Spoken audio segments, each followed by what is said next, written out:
Hoje, pessoas, nós vamos trazer todos os segredos, mistérios e referências, que tem muita referência legal dentro do episódio 9 de The Amazing Digital Circus. Bom, ontem eu trouxe explicando o final, mais falando da conclusão de toda a série e do que aconteceu, de o que rolou com os personagens. Ainda ficaram algumas pontas em aberto que eu acho que eu vou deixar para um outro vídeo, que eu acredito que poderia ter sim uma continuação de The Amazing Digital Circus, mas, pelo que a própria Guzi falou, não teria mais uma outra história. O Liam também com Murder Drones também não quis ou não tem planos para uma segunda temporada, mas vamos então para as referências e entender melhor o que aconteceu no Circo Digital. Você deixa o gostei, se inscreve, ativa o sino pra vocês não perderem nada que tá acontecendo aqui. São vídeos novos todos os dias, vocês não vão se arrepender. E estamos aqui com um episódio já fazendo uma clara referência à intro que rolou do primeiro episódio. Esse 3D, agora a gente entende melhor, esse 3D meio estranho, é porque o The Amazing Digital Circus é dos anos 90. A gente tem a noção justamente pelo episódio 8,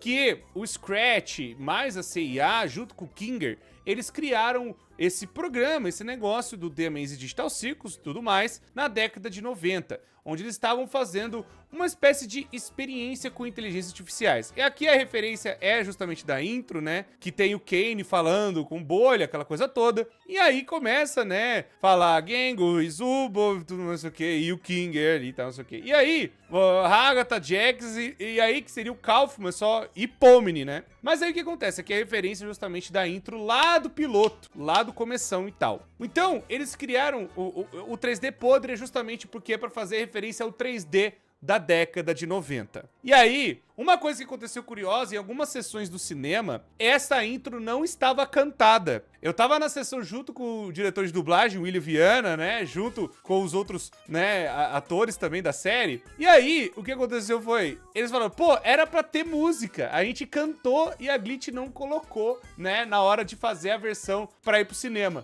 Essa versão agora está no YouTube, que tem a intro cantada e tudo mais, né. Tem algumas coisas que eu não posso falar. Agora eu acho que eu posso, né, o William Viana é o Jax e também é o diretor de dublagem de The Amazing Digital Circus. Inclusive na live foi o Jax, a Gengo, que é a Ana Helena Freitas.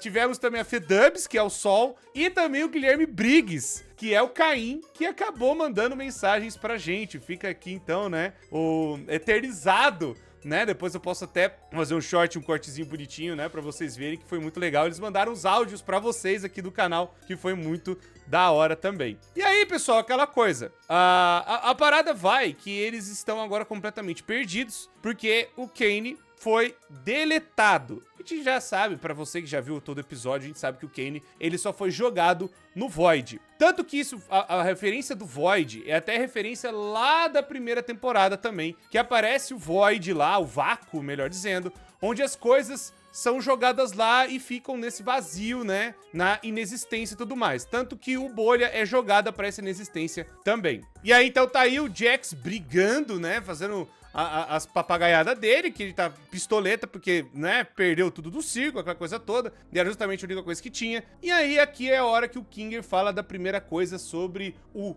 scanner neural. A gente já tinha alguns detalhes desse, principalmente no primeiro episódio, que tem o computador mais um headset do lado. A própria Pomni, ela fica puxando o olho e tal, não sei o que, abrindo, falando, como é que eu tiro esse headset idiota? E é por conta desse headset que eles colocam, e aí nasce uma cópia deles dentro do circo. Eu vi algumas pessoas comentando do tipo assim, pô, mas será que não dava pra fazer o backup? Que eu até contei essa história do backup, né, que poderia ser algo que o Kane poderia fazer, ou algo do tipo, mas a IA do Kane e a IA, justamente, que foi colocada até do Bolha, não são IAs, vou por assim, eles são IAs criativas.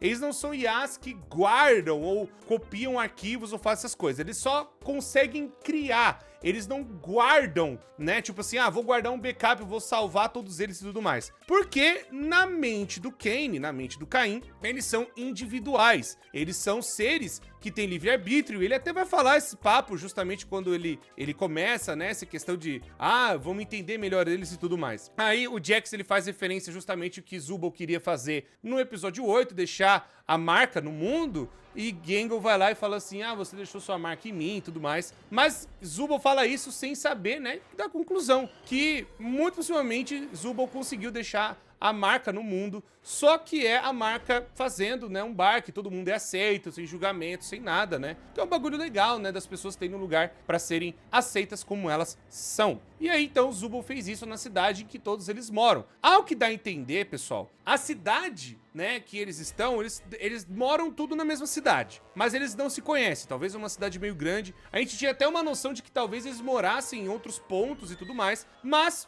ao que tudo indica, eles estão na mesma cidade e até aparece mais ou menos onde eles estão no jornal, né, da Suzy, mas não dá pra saber certinho se é aquela cidade, pode ser não placeholder, mas vários lugares que a galera acabou indo atrás, esses lugares realmente existem, né, e a galera acabou indo muito longe pra ver as coisas do circo digital, mas foi utilizado justamente pra contar a história, não tem nada tipo, nossa, meu Deus, eu vou pôr um headset e vou entrar no circo digital, porque tem que explicar essas coisas porque a galera ficou tão, né, engatada no circo digital que tem coisas que a galera fez a mesma coisa com o FNAF e com o Pop, né? Que a galera, não, realmente existe, realmente tem esse negócio e tudo mais. E não, pessoal, pelo amor de Deus, né? Mas é aquela coisa, só trazendo as referências de cada parte que acontece também. E podemos prosseguir aqui pros próximos. Nessa parte aqui, o Jack sendo babaca, como sempre é, fazendo até a referência da Agatha. A Agatha, ela começa a contar a história dela lá no episódio 5, sobre o negócio da mãe dela, que ela era corretora de imóveis. Tanto ela é corretora de imóveis, que aí, possivelmente, ela encontrou o lugar onde tinha esse headset da CIA, e aí acabou colocando e aconteceu as coisas do circo. Aí também,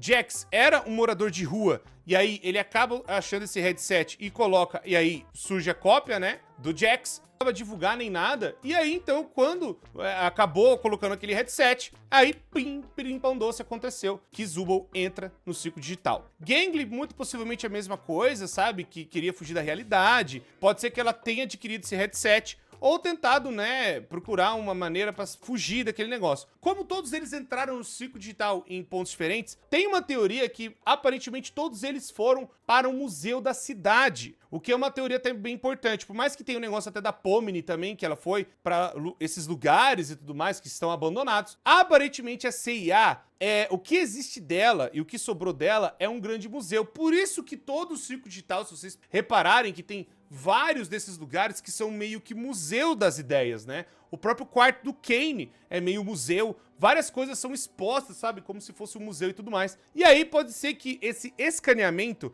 é que quando eles tentaram entrar justamente nessa parte do museu, a galera não tinha tanto interesse, aí a retina foi escaneada e isso já foi o bastante para eles entrarem e saírem uma cópia dentro do circo digital. E aí então faz todo sentido porque como que os lugares estão abandonados e aí tem energia elétrica, tem essas coisas. O sentido mais provável e plausível é que é tudo um grande museu, que eles acabaram entrando. Agatha talvez poderia estar tentando vender ou algo assim do tipo, ou foi para conhecer e aí tem um grande museu nessa cidade, que aí todos eles foram lá pra, sabe, visitar e conhecer uma hora ou outra. E aí as retinas deles foram escaneadas, que aí surgiu eles dentro do circo digital. É uma explicação bem mais plausível do que até as outras coisas que estão bem abandonadas. E até explicaria que a CIA acabou virando, talvez, ó, é um museu de tecnologia do bagulho dos anos 90 que a gente tentou fazer uma inteligência artificial na época, criativa e tudo mais. E aí o museu mantém a energia ligada porque também tem outras coisas dentro do museu funcionando. Pode ter paleontologia, pode ter coisas, por exemplo, de guerras antigas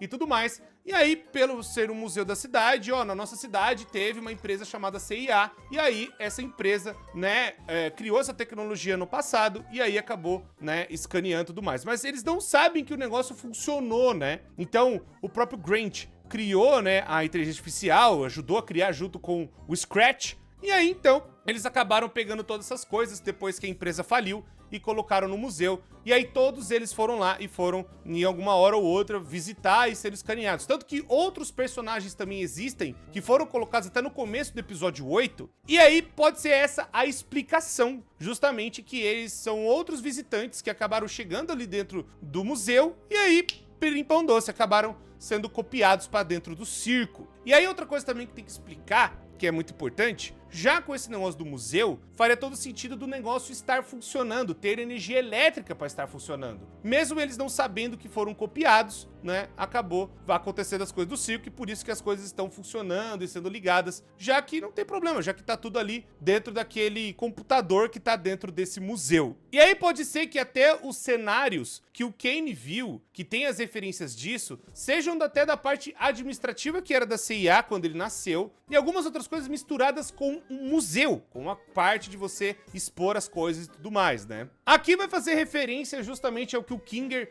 até fez no episódio 6, que ele cria a borboleta, e aí fala que todo mundo tem essa habilidade, mas na época ele não tinha, né, assim, ele não tava são. Ele tem esses momentos de sanidade e os momentos de loucura, né, porque ele tá com a cabeça completamente quebrada, tentando, né, ficar desse jeito mais tranquilo dentro do circo, e aí ele tá ensinando pra Pomni a fazer a mesma coisa que a Hagatha acabou vendo, e aí agora Pomni já começa, Pomni, olha, consegue fazer alguma coisa e tudo mais, né? Então daria pra eles fazerem essas criações, mas a Pomni tá completamente triste com tudo que tá acontecendo também. Mas aí é bom a referência que já foi mostrado no episódio 6, que o Kinger já tava ensinando, ou pelo menos falando, que dá pra criar essas coisas dentro, né, justamente do circo. Eles teriam essas habilidades, eles só precisariam desenvolver melhor o modo criativo deles, vamos por assim. Aqui também pode ser uma referência até que a Pomni fala também, né, justamente que eles já tiveram essas conversas, mas o Kinger, como tá com a cabeça toda quebrada também, ele acaba não lembrando das coisas e ela faz referência ao Mildenhall, que é aquela mansão mal-assombrada que foi do episódio 3, que começa a mostrar um pouco mais o Kinger do jeito mais sábio, que ele seria mais velho, que ele já teria passado mais coisas, ele teria mais experiência, e ele estaria aconselhando também, né, tanto a Pomni, ele também aconselhou a Hagatha a ficarem mais tranquilas, né, a acabarem lidando com as coisas que estão acontecendo, né, e conforme as coisas do circo vão rolando. E aí, mais a referência ao episódio 3, que é o meu favorito, tenho que até dizer, né, que tipo, a gente já teve essa coisa lá na mansão Mildenhall, né. Enfim, bem legal também de saber que o próprio circo tá fazendo referência a ele mesmo, né. Uma coisa que a galera tem que perceber também, que ó, Pomni e o Kinger estão construindo as coisas, né, estão tentando reconstruir o circo e param e tal. Uma coisa que fica bem evidente, né, pra mostrar pra vocês, ó, isso aqui, pessoal, quando as linhas estão passando rapidamente, é pra fazer passagem de tempo. Fala, Cor, mas é meio óbvio. Não é meio óbvio? Sim, pessoal, é meio óbvio, mas também é a mesma coisa que acontece aqui quando tá o Caim. As linhas vão passando rápido também, só que aqui é as estrelas no céu passando, girando e tudo mais. E aqui, do Kane, é a mesma coisa, só que também é várias linhas passando. É pra entender que o tempo tá passando, mas a diferença é que pra eles que estão aqui, né, sabe, tentando aprender como constrói as coisas e tudo mais, o tempo tá passando de um jeito. O Caim, como ele é uma máquina, né, ele é um computador, pra ele pode acelerar esse tempo, vai saber quantas vezes mais, né? O processamento de uma máquina é muito mais rápido e muito mais absoluto, que eu até usei essa palavra, porque ele pode voltar até nas coisas que ele passou e rever e tudo mais, sabe? Tentar fazer essas paradas de vai e vem e acabar consertando.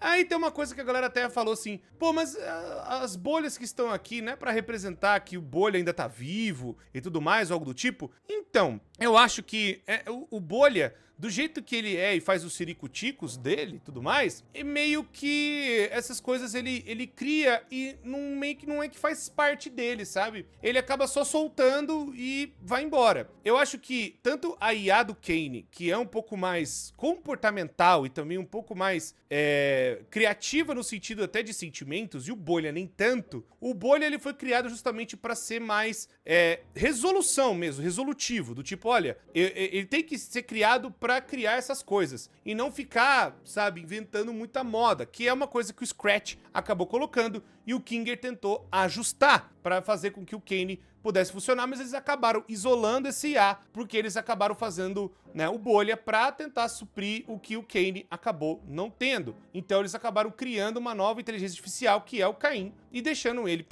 que é o bolha, né, e deixaram o Caim pra fora, né. Então essas coisas aqui eu acho que não é tanto mais pra representar que o bolha tá vivo, pode ser também, mas eu acredito que são coisas que estão no cenário, no geral, assim, que tanto o Caim usava o bolha pra criar e tudo mais, e o bolha também até se multiplicava aí, mas não era uma coisa tipo uma nova entidade, é mais Igual vai mostrar até a Lua falando com o Kane, tipo, olha, eu não te programei pra você fazer isso. E a Lua até responde, eu sei. Porque quando o Kane criou a Lua, criou com aquelas coisas e a própria Lua começou a ter as suas próprias coisas e seus próprios funcionamentos, sabe? Então isso que é bem interessante, que o Kane consegue criar seres inteligentes que conseguem fazer e pensar e ter suas próprias ideias e estratégias, também seguindo as orientações do Kane, óbvio, mas também conseguem ter suas próprias paradas. Isso, gente, tá desde os NPCs que acontecem lá do episódio 2, né? Que eles têm sua própria diretriz, mas eles conseguem ter seus próprios jeitos de reagir às coisas, igual o Gamigu quando reagiu, que ele era um bicho de videogame, né? Um personagem de um mundo 3D. E aí tem outros também que fizeram a mesma coisa, né? Tem outros que passaram, tem aqueles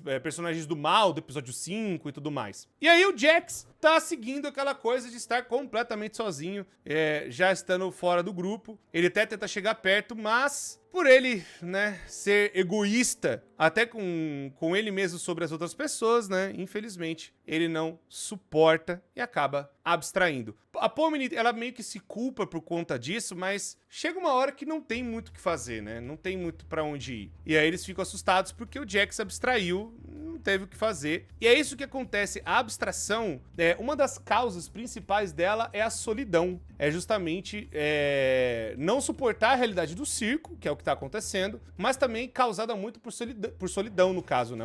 A Ribbit passou a mesma coisa, foi jogada de lado e não conseguiu suportar tudo sozinha. O Calfumo passou a mesma coisa, que ele até tentou chegar no Jax, e aí por conta, né, dele acaba surtando sozinho, ele acaba, infelizmente, quebrando e tudo mais, né? E aí acontece agora com o Jax também. Aí uma coisa que é interessante falar dessa parte, Zubul tá completamente, assim, sabe, pô, pistola por conta de tudo que aconteceu, tá?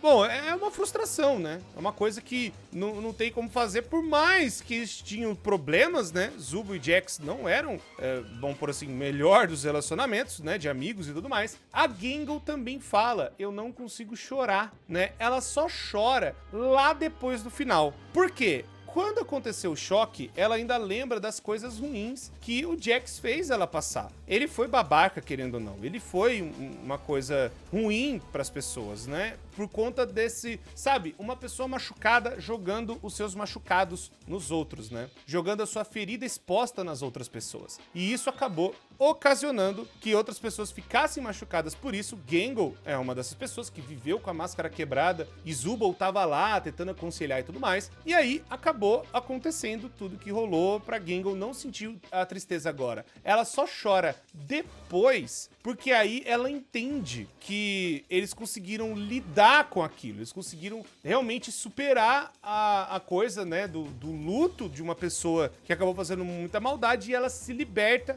justamente também com a ajuda de Zubul, para que os sentimentos que são complicados, até, sabe, meio contraditórios, aquela coisa toda, pô, como que você pode chorar por uma pessoa que te fez coisas ruins? Como você pode chorar e tal? E aí, com certeza, isso entrou num conflito na cabeça da Gangle, e a Gangle acaba indo pro quarto até depois, né, pra tentar lidar com isso melhor, e Zubul vai lá e ajuda. Porque no fim do dia, até Zubul fala, nós todos somos seres humanos. Nós todos somos seres humanos, independente do que aconteceu. E também agora a gente sabendo de todo o contexto. Isso é muito importante. Gangle não tinha o contexto da história do Jax aqui e de tudo que o Jax tinha passado. Isso só acontece depois que a Pomni vai lá e abraça o Jax, vê toda a história do que aconteceu também com o Jax, e aí então que chega a Pomni a contar como que foi todas as coisas pro Jax, né, do que passou dentro dele, e aí que conta, e aí talvez é aí que a Gangle aceita e entende que no fim do dia era todo mundo ser humano, apesar das atitudes ruins, né, que o Jax fez com ela. É uma prova de maturidade isso aqui, é uma coisa de você saber superar, mesmo com pessoas ruins fazendo coisas ruins com você.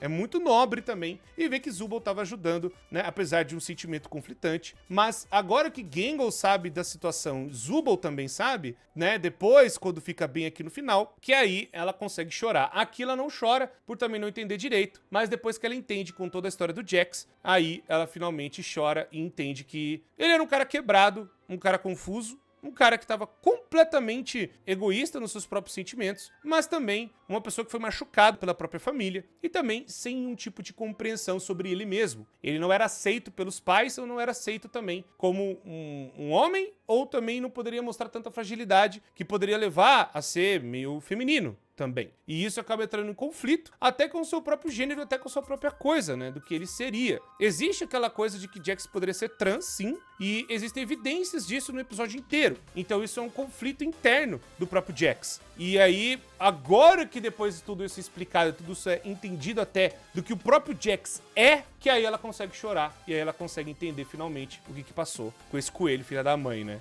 Por mais que ele foi babaca, ele é um personagem babaca. E ele não teve um arco de redenção. Hoje a gente consegue entender um pouco melhor ele, mas dizer que ele foi redimido, não. Ele tá abstraído, pessoal. Ele não teve uma melhora. A gente consegue entender o que aconteceu pra mente dele ter virado o que virou. E a gente vai chegar a isso daqui a pouco também. Mas é só uma coisa de evolução de personagem da própria Gangle e Zubul tentando, né, fazer a parte pra entender isso melhor também do próprio personagem, que é bem interessante de ver. Essa parte aqui, justamente a Pomni conversando com a Hagatha, é mais pra fazer também a cura do coração da Hagatha. Enquanto a Hagatha tava sempre sendo super positiva com tudo, sendo uma positividade meio tóxica até, a Hagatha é meio que uma coisa falsa, né, que pode ser entendida. Mas Hagatha tava fazendo isso porque queria que as pessoas não pensassem as coisas terríveis para que elas não se abstraíssem. Pois é o jeito de que ela entendeu que estava acontecendo com a Ribbit e também com o Kaufman, que aconteceu com outras pessoas que ela viu ser abstraída, né? Ela foi, assim, depois que todo mundo foi abstraído na época do Kinger, ela foi a que chegou. E aí ela viu Ribbit ser abstraída, ela viu o Kaufman ser abstraída, e agora ela viu o Jax ser abstraído, né? Então, é o jeito dela tentar, na hora que aconteceu com o Ribbit e Kaufman, que ela entendeu que, poxa,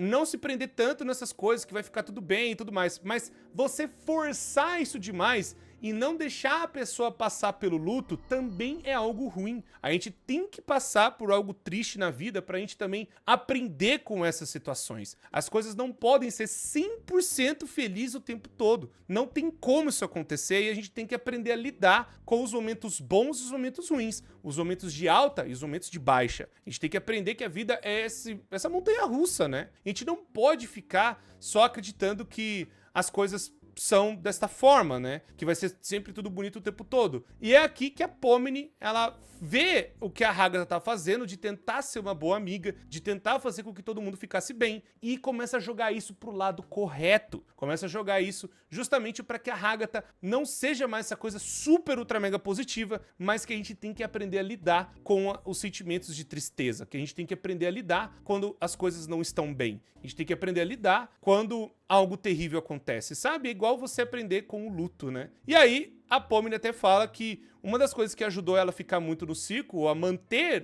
aquela parte do começo, foi a própria Hagatha. A Hagatha que ajudou ela a conversar muito, ajudou ela a entender a loucura do circo, as coisas bizarras que estavam acontecendo dentro do circo digital. E aí que a Hagatha, ela entende que ela precisa ter o azul e o vermelho. É basicamente a alegria, a tristeza, que é a representação da Pomni, pessoal. É basicamente as duas coisas que você precisa entender, né, na vida e tudo mais, e ter esse equilíbrio das coisas também, e aprender a lidar com isso. Que ela fala, você foi a melhor amiga que eu tive aqui dentro pra poder entender todas as coisas que rolaram, né? Simplesmente muito bom, né, ver a evolução do personagem e ver que a Hagatha também teve a sua própria redenção, teve a sua evolução como personagem também. Depois disso, vem a referência do episódio 6, Todo Mundo Tem Arma, né? A Pomni vai lá e acaba deixando tudo no escuro, aí fazendo referência até o que o Kinger falou pra ela sobre a Queen lá no episódio 3, né? E também que os abstraídos, lá no episódio 1 também já fala que os abstraídos na escuridão, eles ficam mais tranquilos. Então isso já foi explicado no episódio 1, no episódio 3 também, que tem essa referência. Tem outros episódios também, que os abstraídos ficam tranquilos mais na escuridão. Mas uma coisa que aconteceu nova é que dá pra você entrar praticamente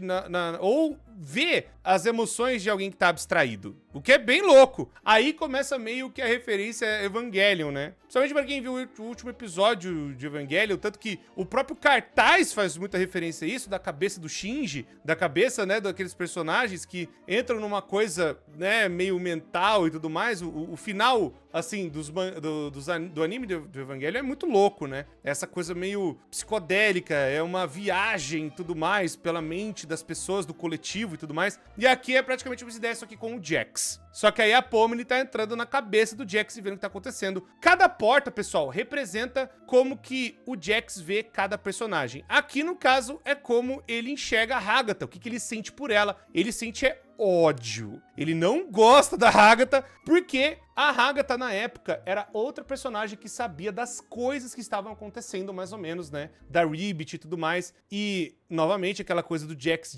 novamente, que até a Pomni fala, você pode se abrir comigo, aquela coisa toda. E aí, então, como a Hagata sabia, ou não sabia totalmente, mas entendeu que rolou esse tipo de coisa, o Jax fica pistola. O Jax fica com raiva porque ele não quer compartilhar essas coisas muito internas, porque acha que isso vai ser usado contra ele também, né? E ele também não sabe lidar direito com isso. Ele não sabe entender isso, tanto que ele vai lá e, vai pra cima, pra matar. Que é o que ele tem vontade de fazer com a Hagata. Tanto que tem até cenas que ele empurra a Hagata e tudo mais também. E aí, como tava mostrando até o que ele percebe, né, da Pomni, tem até a outra porta, a porta toda trancada, eu acredito que é o que ele pensa sobre a Pomni, né? E tanto que, tá vendo? Ele até olha do jeito sádico pra Pomni, né? Tipo, você é a próxima, hein? Você vai ver o seu. Então, como ele tá fazendo isso, eu acho que a porta toda trancada que tem aqui perto é justamente da Pomni. E aí vai ter a relação dos outros personagens. Aqui é justamente o que ele pensa sobre a Gengo, né? E do jeito que ele tratava ela, do jeito meio bizarro e tudo mais. E fazendo até essas piadas, né? Com o gênero tanto da Gengo, tanto, né, de Zubul, e até ele mesmo, né, pra fazer essa coisa de ser caótico e também de não levar a sério, mas isso também é um reflexo de que nem ele mesmo entende ele mesmo. Nem ele mesmo entende as coisas, nem ele mesmo entende, né, o que ele tá sendo e o que ele é, né? E justamente falta de terapia, praticamente. E aí ele até joga, não é o que você tá fazendo, e na verdade não é o que ela tá fazendo, né? Não é o que a Gengo tá fazendo, é o que ele tá fazendo. Ele não entende nem ele mesmo, né? Ele não entende nem os outros, é complicado, sabe? Justamente o que eu falei agora há pouco, da porta toda trancada, tanto que não tem nem, né, aqui direito pra ver quem que é, mas é o rosto do Jax novamente, mas não dá pra ver como estaria. Mas ele se decidiu se anular, se trancar completamente a respeito da Pomni. Porque até o outro, que é o aqui da outra porta, é o Kinger, e a porta lá dentro é sobre a Ribbit. E existe também a noção de que não só essa porta fechada, mas a outra que tem até dentro do outro quarto, é justamente fazendo referência do quanto que o Jax se anulou. Ele se reprimiu, e ele reprimiu até, né, o próprio gênero, e até as suas próprias ideias, e o que ele acha de si mesmo, o que ele, né, se representava e o que ele se via. E aí, tipo, cala a boca! Que até eles gritam, tipo, fica quieto! Que é justamente que ele se reprimiu tanto, que trancaram ele dentro dessa porta. Que aí tá toda fechada e tudo mais. Então eu acho que são duas portas fechadas. Uma sobre a Pomni e a outra, quando vai mais pra dentro, que a Pomni entra, que teria ali meio que referência ao Kinger, dentro ali também tem outra porta lacrada, que aí também eu acredito que seja sobre o seu próprio ser, o que ele acredita, e até o seu próprio gênero. Aqui é como ele vê Zubul, que vê, sabe, como, né, o desenho animado, sempre tá pistoleta, sempre tá não sei o quê, e aí ele age dessa forma, né, trata sempre com sarcasmo e ironias pra lidar, né, achando que Zubul é só essa coisa, né, meio desenho animado também, sabe? Bizarrão pra caramba. Bizarrão, fala a cabeça do Jax, né? É, como que ele vê cada personagem do jeito meio estranho. Pô, fora que não preciso nem dizer que toda essa cena é referência a Looney Tunes, né? O Jax como se fosse o perna longa das ideias, né? Sendo, eu sou o coelho engraçadão, aquela coisa toda, né? Que aparece no final, tipo, isso é tudo pessoal, né? Que é o Gaguinho que fala muito, né? Mas, enfim, a referência é claramente aos desenhos da Warner, né? Dos Looney Tunes. E aqui é como ele vê o Kinger, por incrível que pareça, já que tá todo escuro e ele tá preso, né, fazendo a mesma coisa. Essa sala seria do Kinger. Não tem outro porque, né, só tá ele aqui no piano e tudo mais. E aqui tá, novamente, todos praticamente juntos conversando, porque é o coletivo do que cada um acha sobre o Kinger. Ele acha que ele é um cara meio doido, né, também, e vive no escuro. Porque o Kinger vive no escuro todos os episódios, né? Ele tenta sempre se esconder pra ele ficar com a cabeça tranquila, mas o Jax faz a mesma coisa, indo com todas as suas personalidades pra dentro do escuro, mas é claro, anulando justamente a Pomni aqui do lado e tal. Temos uma referência a Daisy Bell, né, que é a música do capítulo 6, que é o que tá tocando agora no fundo, que o Jax tá tocando piano, né? Tá aqui tocando piano. Essa roupa do Made Jax é do capítulo 5, e aí eles estariam, né, ó, tá vendo? Eu não usaria esse tipo de coisa, mas aí tem a própria parte do Jax. É um conflito interno, é uma bagunça. Esse coelho, ele é uma zona dentro dele, pelo amor de Deus, né? Mas é também, não dá pra negar o fato que ele é babaca, que ele age de forma desse jeito meio babacão com todo mundo. E aqui nós finalmente temos a resposta desses cenários que são reais. A resposta é justamente que o Jax estava fugindo do que ele acabou de fazer com a própria mãe. Ele empurrou a mãe dele numa discussão e ele acreditou que algo de ruim aconteceu com ela, que ele teria feito algo terrível, que ele teria até fazendo um matricídio, né? Ele teria feito algo terrível com ela. Mas até a própria Ribbit depois aconselha ele falando, não foi bem isso que aconteceu, porque se a polícia não foi atrás de você, então fica tudo bem. E nós vimos depois na vida real que não aconteceu nada demais, né? O próprio Jax conseguiu trabalho, conseguiu viver de boa, né? Virou entregador e tudo mais. Então, é só o que aconteceu na época das memórias do Jax. Tá vendo que ele tá correndo e tudo mais. Depois ele, né, consegue um carro, aí não dá pra saber se foi com algum amigo ou algo do tipo, mas depois ele vira meio que um sem-teto, tá aí, ó, ele como sem-teto são as memórias dele. Tudo aquilo que tava acontecendo é justamente do Jax, e ele não queria lembrar da verdade, que foi justamente a relação dele com a mãe. E aí começa a ver até como ele passou no circo. E aí vem Ribbit Kaufman, né? Eu não falei os outros dubladores,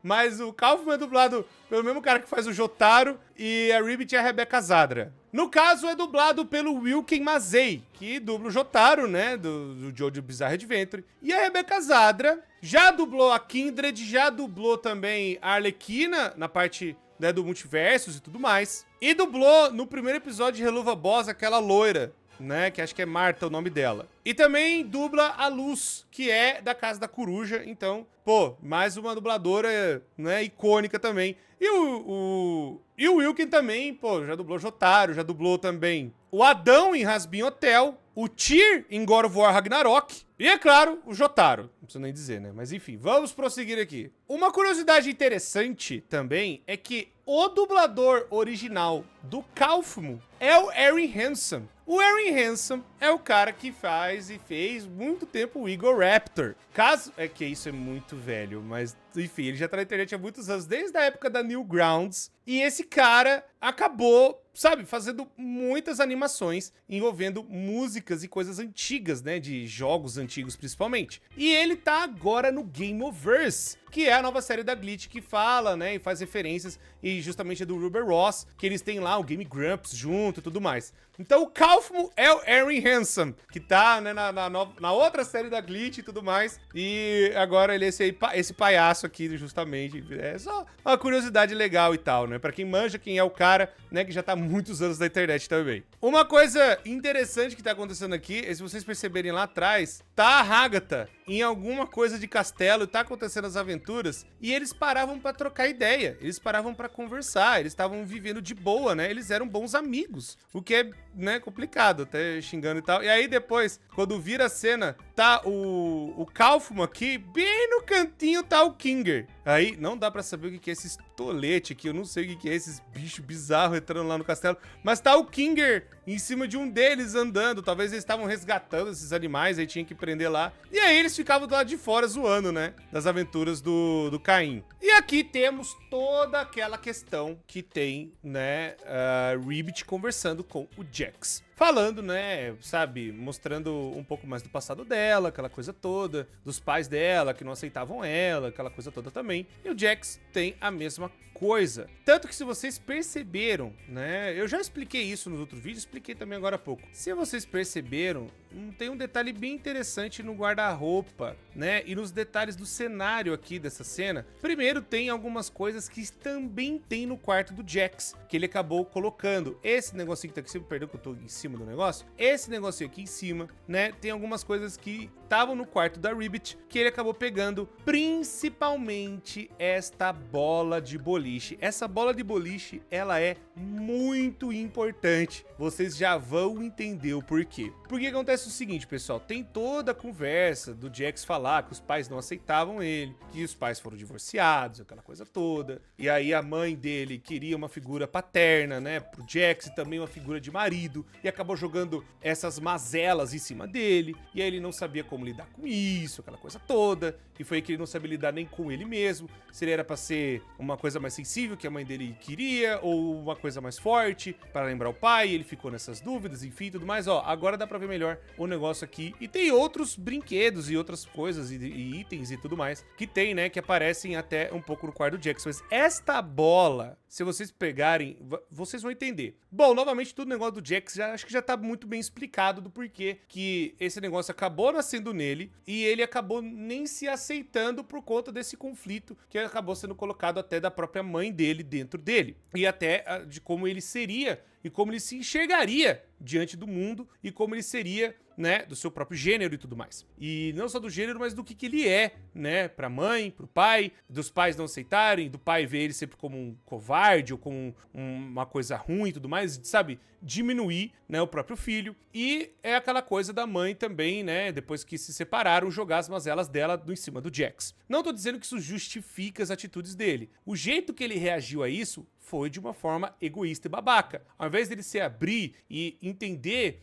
do sofrimento da mãe dele, e quando a mãe dele percebeu que precisava mudar as atitudes dela com o filho, ele mesmo não entendeu isso. Ele mesmo não entendeu que a mãe até estava aceitando ele, ou pelo menos tentando abrir o espaço para conversar, para ser de boa, e ele acabou não entendendo e não queria parecer algo menor, algo inferior, ou até que essas mazelas fossem jogadas contra ele algum dia. E aí acabou surgindo essa confusão enorme. E aí, nesse meio período, a cabeça, né, entrou no VR, muito provavelmente ou entrou no VR ou foi escaneado lá no museu, acho que o museu é o mais plausível. E aí, todas as coisas ruins ficaram, né, nesse transtorno bizarro da cabeça do Jax. E aí o Jax ficou nesse conflito entre ele mesmo, até ele aparecer no circo. E o Jax, de verdade, seguiu a vida normal, sem problema nenhum, né, sabe? E as coisas até melhoraram e não aconteceu nada com a mãe dele. Por mais que eles tiveram uma briga e tudo mais, mas não aconteceu nada com a mãe dele, foi só uma briga feia e tudo mais.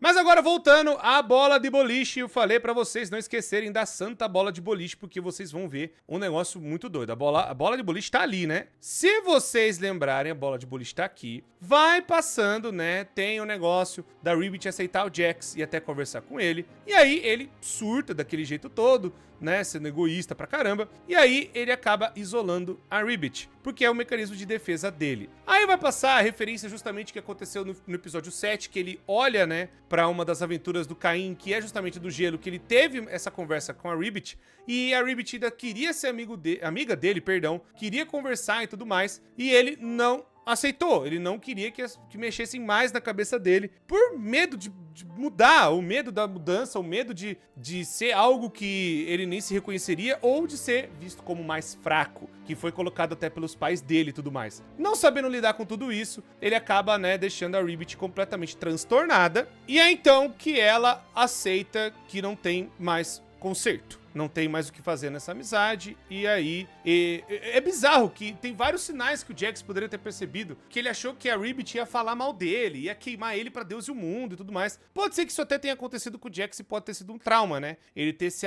sabe, aberto com alguém e, vamos por assim, essa pessoa usou isso contra ele, tá ligado? Isso não foi colocado, mas eu acho que seria até um ponto relevante de explicar melhor o porquê que ele também tem esse negócio, mas pode ser isso, né? Dele não ser visto como um fraco, como alguém inferior, né? E, na verdade, você não é, mano. Que você tem da sua pessoa e não é demérito você mostrar fraqueza, não é demérito você mostrar, sabe, fragilidades, não é demérito nenhum. Então, não é pra... É que a gente vive numa sociedade, assim, né? A gente vive numa sociedade que tenta colocar, sabe, coisas na cabeça de vocês que às vezes são só traumas de pessoas do passado que elas tentam evitar esse sofrimento e tentam evitar que, sabe, você passe por problemas também, né? Mas eu acho que tudo é uma questão da gente conversar e da gente se entender melhor, né? Eu acho que é sempre isso que tem que ser feito. Mas acontece que a Ribbit é abstraída, não tem o que fazer. Mas o que eu ia falar do detalhe é o seguinte. Kaufman fica triste, claro, porque Ribbit foi jogada no porão. E aí, o Kaufman até tenta conversar e falar um pouco com ele, mas, novamente, o Jax não quer se abrir mais com ninguém porque aconteceu. E até rola a parada do seguinte, né, que eu ia mostrar aqui. Aparece a Pomni, aparece justamente o negócio aqui, que é o Kaufman falando. Depois o Kaufman é abstraído e a Agatha tenta ser amiga dele, conversar e tratar e, sabe, ajudar ele de alguma forma, mas ele ficou completamente fechado depois que ele tentou, né, se aceitar ou se abrir pra Ribbit, aquela coisa toda, né, e como que os outros iam ver ele depois disso. E aí acontece, se vocês perceberam depois da Pomni, e aí o Kaufman até é abstraído, a bola tá aqui na mão dele. O que é interessante é o seguinte, deixa eu voltar pra vocês no primeiro episódio do Ciclo Digital. O primeiro episódio, o episódio piloto de tudo. Se vocês lembrarem, quando abre a porta e acontece o negócio quando acontece essa cena aqui, meu Deus do céu, nem parece que foi há 3 anos, a bola que tá no quarto da Ribbit, que depois também tá no quarto do Kaufman, abre a porta e essa bola tá aqui. E o Jax vê, né, tudo que aconteceu, não tem saída, aquela coisa toda. E aí, o Jax, ele pega a bola, né, a bola de boliche, e ele dá no pé. Ó, valeu, falou, mano, ó, valeu, Kaufman. E aí, a cena que precede isso que aconteceu naquela época, acontece aqui, é a sequência daquela cena. Ou seja, ele admite que ele tá sendo idiota, que ele tá sendo imbecil, e ao invés dele melhorar ou aprender, ele continua só mais traumatizado, mas também pela própria realidade do circo, dele tá preso nesse negócio de ser um desenho animado agora, e que agora que, vamos por assim, existe um conflito na mente do Jax, do tipo, agora ele é um desenho, ele não é mais aquele Jax, ele meio que se desassociou completamente da figura humana dele, e agora ele é um desenho animado, mas ainda com os traumas na cabeça dele. Então ele precisa lidar com isso. E aí, como ele tá nessa coisa de sentimentos humanos e desenho animado, e alguns desenhos animados não têm tantos sentimentos humanos, ele acaba quebrando mais ainda. E aí é a sequência do tipo assim, você vai chorar, que não sei o quê, porque, como assim você é um desenho, como é que você faz isso? Ou também engolir a fraqueza, engolir, né, a rachadura da muralha, para que ele não seja visto como algo inferior. Mas, novamente, o detalhe, né, de milhões ali da bola e tudo mais. Aqui é referência ao episódio 6, né, aquela coisa louca, né, do que tava todo mundo com armas. E aqui é referência ao episódio 7, que o Jax acaba olhando, né, e vendo até, ouvindo as vozes da Ribbit. E aí aqui acontece o bagulho muito doido, que é a Pomni finalmente chega num ponto mais íntimo do Jax, mas ainda não é assim, pessoal. Quando um arquivo, sabe, é corrompido no universo do ciclo digital, não tem como recuperar e acaba surgindo várias dessas coisas internas dentro da pessoa. Por isso tem vários olhos, porque são várias versões da própria pessoa também. Esse poste de luz, se não me falha a memória, ele aparece também no episódio 1. Deixa eu até pegar aqui onde ele tá. Não lembro dizer se é no episódio 1. Achei. É uma coisa que tá recorrente no circo. É uma coisa que tá recorrente nos materiais originais. Aqui, outro poste de luz da Gangly no episódio 4. Mais outros postes de luz. Mais outro poste de luz. E até o poste de luz no episódio final, né? No que a gente acabou vendo. Mas tem várias referências de postes em vários lugares também. E é justamente, aí a galera até falou que seria uma referência a La La Land, né? Que é um filme e tudo mais. E tem aqui, ó, outra referência, né? Em cartazes promocionais e tudo mais. Mas aí, pô, faz mais sentido, né? Ser um negócio depois. Mas tem o... deixa eu pegar aqui. Que é basicamente esse negócio aqui, né? O dois dançando, que seria Pomni e Jax. E aqui os dois, novamente. Mas é de um outro jeito e tal. Pode ser uma referência bem interessante também. Mas eu acho que ficou desta forma, né? Pra lembrar, né? Que é importante, que tem essa importância e tudo mais. Justamente que o post conecta essas coisas mais íntimas e tudo mais a cada personagem, aquela coisa toda. Bom, temos que falar também que tem a cena da mãe do Jax aqui, que é o que ele lembra, que ele teria feito, né, algo de ruim. Mas, novamente, o que nós sabemos é que isso não aconteceu, assim, isso aqui aconteceu, a briga teve, mas a mãe dele não morreu, tá? A mãe dele tá bem e tudo, só foi realmente um negócio que ela desmaiou, algo assim do tipo, mas não aconteceu nada com ela, mas foi uma briga feia, né, do relacionamento dele com ela, né, e ela com ele, e acabou ocasionando isso, né, dele puxar. A reação dele foi empurrar, né, e é justamente isso que ele vive fazendo. Quando a pessoa tenta até entender os sentimentos dele e o que ele é, ele puxa as pessoas pra longe. E ele fez isso ao decorrer do ciclo digital inteiro, praticamente. Outra coisa interessante é que eu tinha visto no cinema e não tinha entendido essa parte. Agora que eu vi no YouTube, tava vendo com vocês, isso aqui é o Jax, mas é um outro Jax que ele tá vendo. É um outro Jax, é o Jax olhando pra ele mesmo, né, fechando a porta, né, pra esse Jax. Um Jax inferior, um Jax pequeno, um Jax fraco, um Jax que não é nada, em comparação com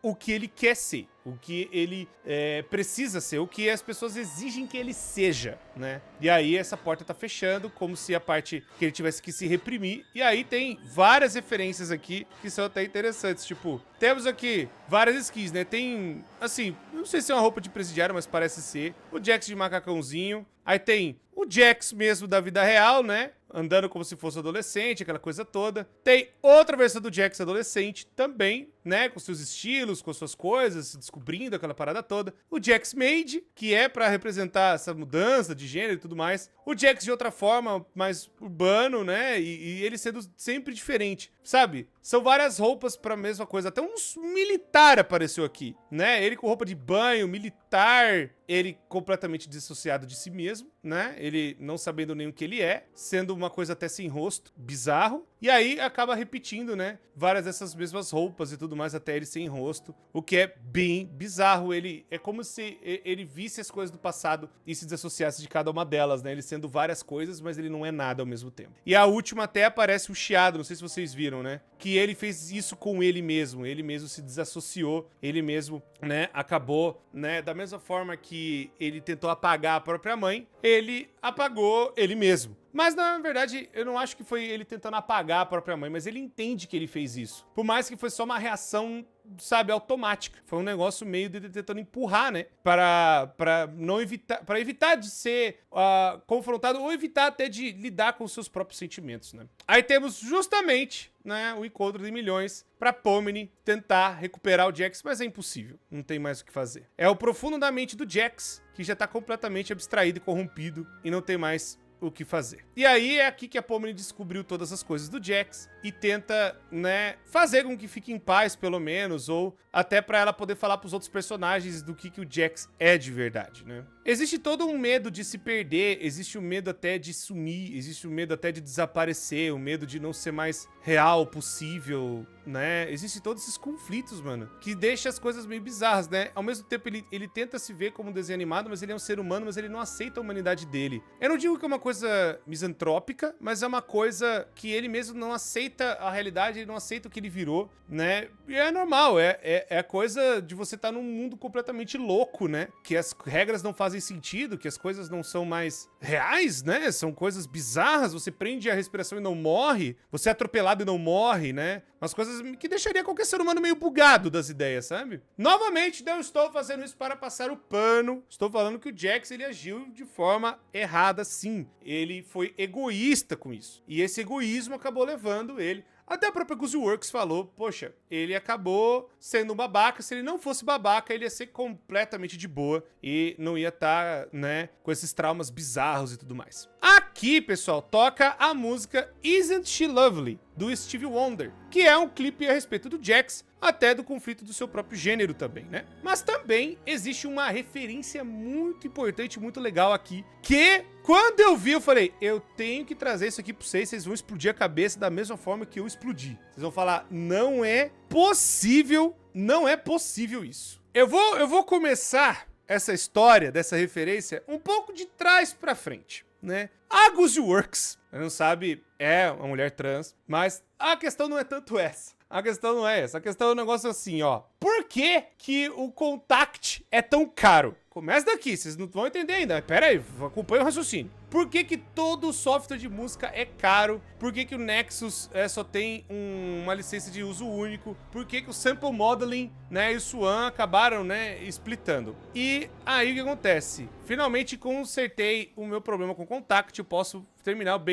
o soundtrack do Bacon Quest. Isso foi maior, tá, não sei o quê. Contact Contact é um aparelho, na verdade, aparelho não, é um aplicativo, perdão, um aplicativo de música que você faz, sabe, igual o FL Studio, que você usa para fazer músicas digitais, o Contact é praticamente a mesma coisa, né? E a Guzzworks usa esse programa. A parada que a galera achou e realmente pode ser real, né? Eu começo a acreditar nesse negócio. É a parada o seguinte: a galera viu a música, tô mostrando pra vocês aqui, né? A gravação e tudo mais. O que acontece? Isso aqui, sabe quando você quer craquear coisas? Você quer craquear um programinha que é pago? Ah, o programa é caro demais, o programa é um absurdo de caro, aquela coisa toda. Então, isso se chama craquear, que é você enganar a licença e aquela coisa toda de pirataria. É uma referência tanto quanto bizarra. Quando você abre esse programa,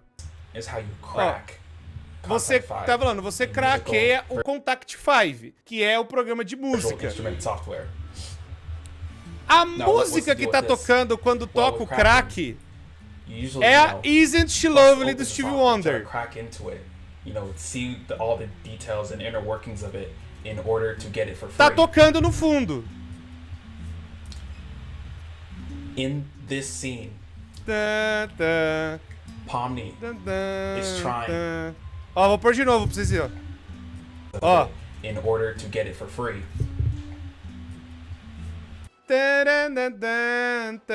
Isso toca neste aplicativo, né? E tudo mais. A teoria barra referência de milhões é que senhorita Guzzworks colocou a Isn't She Lovely também pra representar que é alguém tentando craquear a mente do Jax para fazer contato. Eu sei, a referência é muito louca. Eu sei, a música vai fazer mais referência ao que o Jax é. Mas é também, talvez, aquele pensamento primordial, aquele pensamento que a pessoa teve na hora que viu o negócio e tudo mais, aí tentou craquear aí, sabe? É muita coincidência a Guzzworks usar esse aplicativo e ter um craque que craqueia, né, ou entra no aplicativo usando a Isn't She Lovely de fundo, né, que toca naqueles keygens e cracks e tudo mais. E aí é um aplicativo chamado Contact, que é alguém tentando fazer contato, ou seja, a Pomni tentando fazer contato com o Jax, e a Pomni estaria craqueando a mente do Jax. Referência de milhões. Não sei se é 100%, mas depois a galera foi vendo, caramba, tem realmente a Guzzworks falando desse programa, tem realmente a Isn't She Lovely, aquela coisa toda, e começa a tocar. Então, pode ser que, né, pode ser que seja uma referência ao programa que a Guzzworks usou, né, ou tentou usar uma época, mas novamente, 2018, aquela época de vacas magras, e tentou usar, ou acabou conhecendo e falou, ah, Isn't She Lovely e tudo mais, e pode fazer uma referência a isso também. Mas é claro que a música é para referências a respeito do Jax, pode ficar tranquilos com isso. Só dizendo que é legal que talvez a lógica do negócio começou, né, de tentar craquear o programa, tá ligado? De tentar craquear um negócio. Muito louco saber. E aí, novamente, fazendo a referência do negócio da Gangly, que ela finalmente agora consegue chorar, depois de saber também de tudo que o Jax foi, passou e aquela coisa toda. Ela não conseguia chorar antes, mas agora que ela entende, né, todos os sentimentos complexos, e aí Zubul vai lá também pra tentar ajudar. Depois a Pomni conta tudo pra ela também, aquela coisa toda, né. Depois eles se reúnem num circo, pirim-pão doce e tudo mais, e aí volta o Guilherme Briggs. Aqui, novamente, eu acredito que é um flashback, né, que, como ele é uma máquina, ele consegue acessar arquivos do passado como se fosse hoje, sabe, sem ter esse problema de data. E como ele tá, sabe, podendo acelerar esse processo, porque ele é um computador, ele é feito para acelerar as coisas, né, ele é feito para fazer coisas rápidas também, então ele acaba aprendendo de uma velocidade mais rápida do que eles. Porque se vocês perceberem, né, vai passar as mesmas referências do fio de tempo aqui, ó, tá vendo, ó? As linhas, da mesma forma que aconteceu do negócio do circo digital lá, as linhas estão passando, é pra justamente fazer referência ao tempo, né, que o tempo tá passando pra aqui dentro do Kane. E ele fecha o olho, tá vendo, ó? Ele muda de posição, e ele vai, lembrando. Isso aqui eu acho que é ele aprendendo e tendo as suas memórias, né, novamente sendo acessadas para ele aprender e acabar voltando pro começo, que é aonde ele trouxe Mike Dolby de volta, que é o Scratch. E ele acaba lembrando do que aconteceu, aquela coisa toda e tudo mais, né? Então, ó, tá vendo? Quando ele para, o tempo parou também. Ou seja, agora ele tá no fluxo normal. Ele foi pra trás, ele foi pra frente e agora ele voltou e ele vai agora pra evoluir como personagem, né? Tentando acessar esses cães obsoletos. Ó, de novo, ele vai passando o tempo, tá vendo, ó? Ele vai tentando acelerar esse tempo do jeito dele, né? Do jeito Caim, que ele é uma máquina, ele é uma inteligência artificial, ele consegue ter essa habilidade de acelerar e voltar o tempo do jeito que ele quiser. Porque uma coisa que a galera não entendeu é, seres de máquina não são afetados pelo tempo da mesma forma que a gente. O Caim não tem a consciência do tipo assim, nossa, passou um dia, 2. Pra ele pode passar 1000 anos em alguns segundos. Sabe aquela lógica que tem em Black Mirror? Não sei se vocês já viram Black Mirror, que tem umas coisas meio interessantes assim. Tipo, tem um episódio 2 perdão, o episódio da segunda temporada, o último episódio da segunda temporada que mostra um pouco disso. Onde a pessoa tá presa, né, a cópia da pessoa tá presa num lugar e deixa a pessoa, sabe, por 7 anos lá dentro. Só que no tempo real, na vida real, passou tipo 7 segundos. Mas aqui é a mesma lógica, né? Passou, vai saber quanto tempo, e aí o Caim, ele passou todo esse negócio e pra ele pode ter sido segundos, né? E no tempo real passou 7 segundos também, mas o equivalente pro Caim foi 7 anos. Uma coisa assim pra vocês entenderem melhor, né? E aqui ele vai achar, então, uma maneira de entrar pra ver o que é cada um e tudo mais, pra ele finalmente ser verdadeiro com ele mesmo e evoluir também por conta de tudo que ele passou e de que ele foi deletado, aquela coisa toda. Ele descobre o nome de cada um e aí mostra até como ele fez pra trazer o Scratch de volta, ele que deu o avatar pra ele, até ele trazendo de volta, né? Ele foi o primeiro, então, mostrando que o Scratch foi o primeiro mesmo a ser escaneado. E aí, ele até traz o nome de outras pessoas, que é o nome das pessoas do Circo Digital, né? Que são os outros personagens. Até ele mostra, né, que ele descobre, aí tá aqui, Abigail Brooks, que é Pomni, Suzy Ackerman, que é Agatha, Zoe Ragavan é a Gangle, Leroy Mateo é o Jax, Grant Best é o Kinger e aqui Riley é Zubul. Então aí ele vai e pesquisa a vida de cada um, né, na internet, é o Riley Versailles. E aí ele pesquisa a vida de cada um pra justamente fazer, né, o final pra todos eles verem como eles estão de verdade, né. Eles continuaram a vida deles, as pessoas de verdade continuaram e só são cópias, né, que estão colocadas dentro do circo digital. Não são eles de fato. Aqui o Caim entende finalmente que ele precisa sair, né, do negócio do Bolha, sair de vez do Bolha, pra que o Bolha, já que era a inteligência artificial que criava e fazia muita coisa, e ele ficou poderoso porque ele era 2 IAs em uma, ele acaba, né, tirando isso porque isso tava deixando ele da forma, eu só tenho que criar, eu só tenho que ser não sei o quê.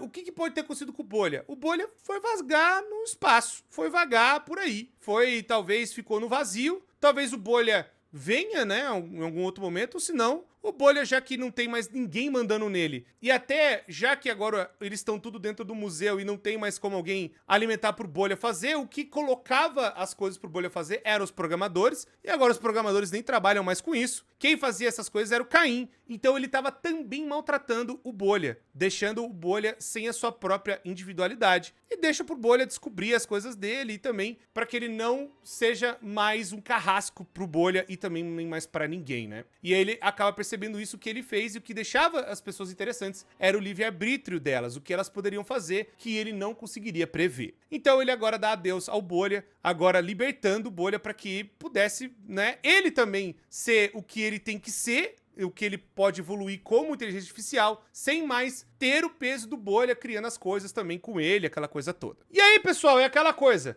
Poderia mostrar as redes sociais de cada um? Acho que seria interessante, né? Porque existe as redes sociais de cada um. Eu vou puxar aqui pra vocês. Aqui é o perfil oficial. A galera aqui, ó, fazendo o circo digital, aquela coisa toda. Aqui é uma foto, né, aqui, canônico. Abby Bailey Brooks, Photoception, aquela coisa toda. Tá aí a galera agora vindo aqui, vir deixar minha marca e tudo mais, depois do filme. Não podia mostrar porque senão era spoiler, né? Aquela coisa toda. Tem outras fotos que aparecem, né, ali, mas eles acabaram tirando, né? Aí tem até Abe Adventure 57. Eu não sei se isso tá no YouTube. Deixa eu até procurar pra vocês aqui. O canal existe, mas não tem nenhum vídeo. Ah, não. Tiraram o vídeo do ar. Existe aqui, ó. Existe aqui o canal, mas o vídeo não está disponível, né? Que talvez eles podem usar depois no futuro, não sei, mas não tem nada. Mas o canal existe. Abe Adventure 57 é o canal da Pomni. Aqui eu acho que é um jornal fictício mostrando, ó, Real Estate Star Suzy Ackerman, né? Aí é justamente ela fazendo uma entrevista que ela, aqui, o nome do cavalo dela era Daisy Bell. Aqui, Ackerman competindo com um cavalo dela chamado Daisy Bell. Legal saber, né? Aqui, ó, um dos outros clientes da Suzy, Red Bush Dressage, que seria, né, o lugar que ela acabou vendendo e tudo mais, né? Aqui ela fazendo uma entrevista pro jornal da cidade, né? Aqui temos o perfil do Twitter da Gangly. Pera aí que eu vou mostrar pra vocês. Tá justamente aqui, ó. Existe, a galera acabou seguindo, né? Mas não tem muita coisa, é só realmente pra fazer aquela coisa do universo. Tá aqui, ó, o desenho dela, ó. Love to Go-Go, né? Que Zoe acabou desenhando, né? A Zoe e tudo mais. Bonitinho, né? Aquela coisa toda. Tipo, os perfis existem de verdade nas redes sociais, mano.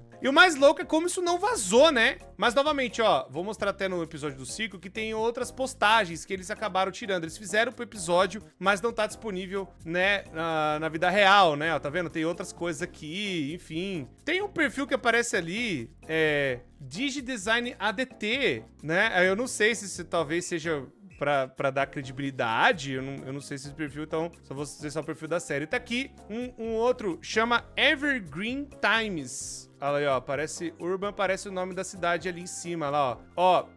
Ó, onde eles estão, 18 de julho de 2017. Evergreen Times é o nome da cidade. Aqui tá falando do bar de Zubul, né? Que seria o Bar Triângulo, onde as pessoas podem ir, aquela coisa toda, e não se sentirem julgadas por serem o que são. Muito bonitinho também. Aí temos o perfil da Queenie, deixa eu ver se eu acho aqui. É porque como é o Facebook ele é meio complicado, né? Pra achar. Mas do jeito que a galera acha. Mas tá falando que ela tava em St. Louis, né? Pode ser algo perto ali. Enfim, eu não tô conseguindo achar o perfil, porque também pode ser um outro perfil falso, só pra realmente preencher na série, aquela coisa toda. Mas as idades estão até 2017. Tá aqui, ó. O papai brincando com o novo brinquedo, que é VR, aquela coisa toda, né? E aqui é o Kinger, né? Tá aqui.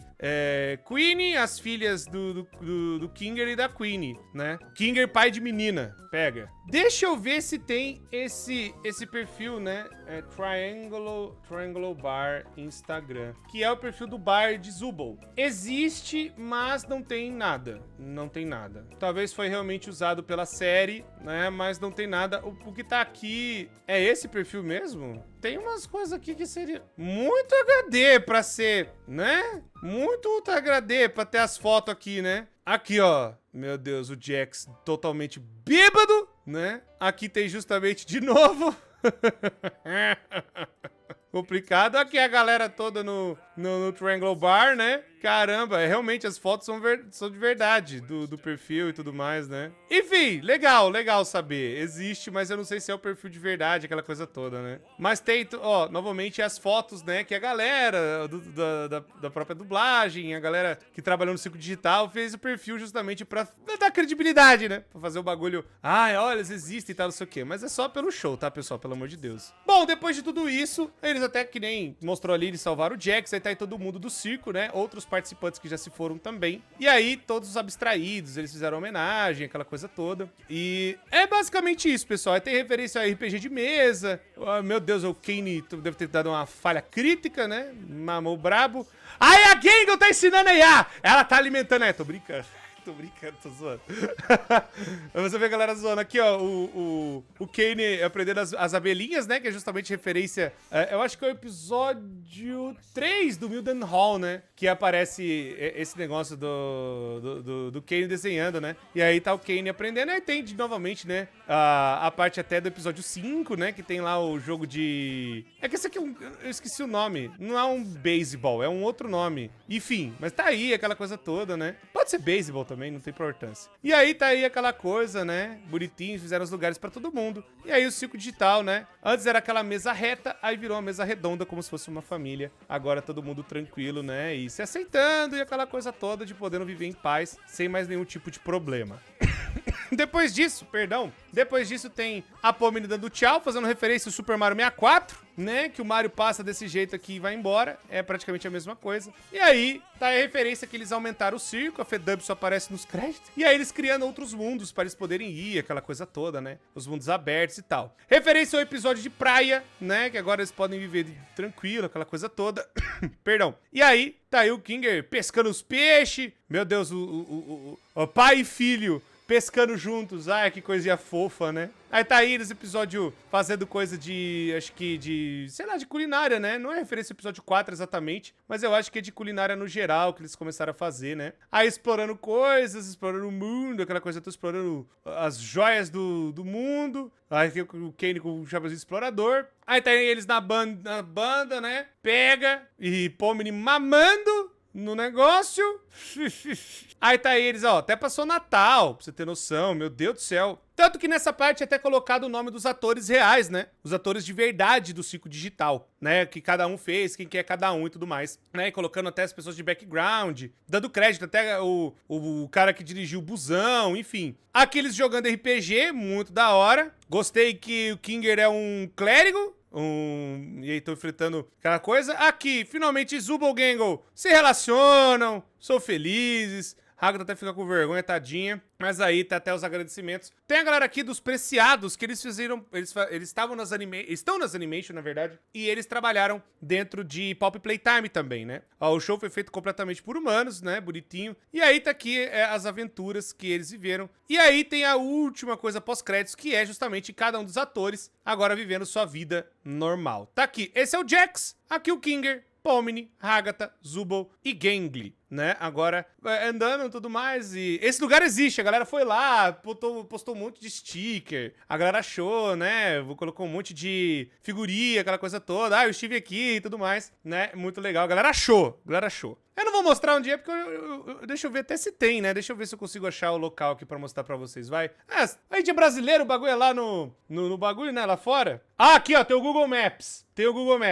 Ó, vou mostrar só o que a galera fez, né? A galera pegou e bateu foto lá, ó. Aqui, ó, que bonitinho. Postaram as coisas lá, né? A gente viu aqui do Circo Digital, enfim, a galera achou, né? Enfim, né? A galera fã do Circo Digital. E aqui está... Eu vou até pegar o bonequinho aqui, ó, do Google Maps, né? Ó! Olha aqui, ó. Tem uma foto deles. Aqui, ó. Aqui, ó. Ó, a gente já não se encontrou antes, né? Eu acho que é isso. E tá aqui, ó. Onde é? E a galera até colocou isso aqui no Missouri. Aí tá aí, ó. Todos eles aí, os atores, aquela coisa toda. Pomni, Jax, Kinger, Ragatha, Gangly, Zubul. Aí, ó. Aqui, onde é o bagulho? Vamos dar uma olhada melhor? O que tem aqui do lado? Ó, pega. Tamo lá, hein? Tamo no negócio do circo digital, hein? Pega aqui, ó. Tem o ponto de busão. O que tem na frente? Na frente é um... Meu Deus, é uma creche. Meu Deus do céu. E aqui do lado tem o quê? É um negócio de Traffic Jams. Eu acho que é alguma coisa de distribuição de produto, não sei. Mas enfim, isso aqui fica em University City, no Missouri. E aí fala, nossa, mas são lugares completamente diferentes. Ah, pessoal, é só mesmo pra representar o lugar e tal. Mas eu acho que eles vivem na cidade chamada Evergreen lá, que é o nome da cidade que eles vivem mesmo. Eu acho que não tem mais nada aqui não, né? Não tem mais nada, aquela coisa toda. Mas é o lugar que foi usado da filmagem, né? Que mostra no final. Muito bonitinho de saber. O que vocês acharam, povo? Comenta aí, né? Todas as referências, segredos, curiosidades. Deixa o gostei, se inscreve, ativa o sino. Tamo junto, muito obrigado. Comenta aí, né? E eu acho que vai ter mais um vídeo do Circo Digital falando sobre possibilidades de uma segunda temporada, por mais que eu ache que não vai acontecer, mas a gente vai fazer um vídeo sobre isso. Muito obrigado, pessoas, eu me despeço de vocês e até a próxima.